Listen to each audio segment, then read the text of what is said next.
যারা প্রবাসে আসবেন ভাবতেছেন, তবে আপনি রান্না পারেন না, আজকে আপনাদেরকে রান্না শেখাবো এই ভিডিওটিতে। তো বন্ধুরা, আজকে হাফ কেজি খাসির মাংস রান্না করব। তো আপনাদের মাঝে সম্পূর্ণ ভিডিওটি তুলে ধরবো। 3টা তেজপাতা, তারপর হচ্ছে দারচিনি, আর 10-15টা এলাচ দিয়ে দিচ্ছি। তারপর হচ্ছে আমরা এখন 2টা বড় পেঁয়াজ যেটা আছে, ওই 2টা পেঁয়াজ আমরা কেটে তারপর হচ্ছে এখন মাংসর মধ্যে দিয়ে দিচ্ছি। তো তারপর হচ্ছে একটা টমেটো, সেই টমেটোকে এখন কেটে তারপর মাংসের মধ্যে আমরা দিয়ে দিচ্ছি সাথে। তারপর হচ্ছে এখন আমরা মশলা দিব। তো দেখেন, এই যে এখানে এটা হচ্ছে লাল মরিচ, মানে গুঁড়া মরিচ পাউডার আর কি। তারপর হচ্ছে দিব হলুদ অল্প।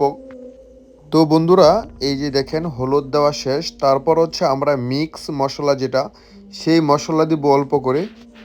আপনারা দেখেন এই যে হালকা অল্প মিক্স মশলা দিয়ে দিছি।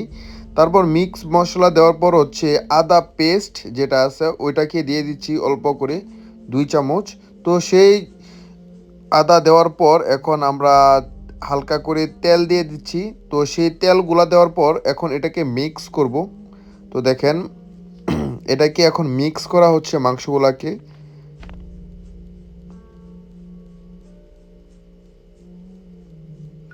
এটাকে সুন্দরভাবে আমরা এখন হাতে মিক্স করে নিব আর কি, যাতে মাংস সবগুলাই হচ্ছে মশলার সাথে মিক্স হয় একটু একটু করে।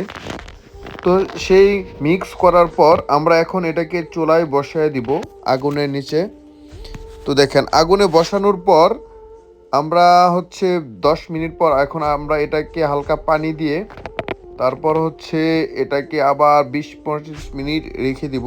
দেখেন, তো দেখেন বন্ধুরা, ফাইনালি আমাদের রান্নাটা হয়ে গেছে।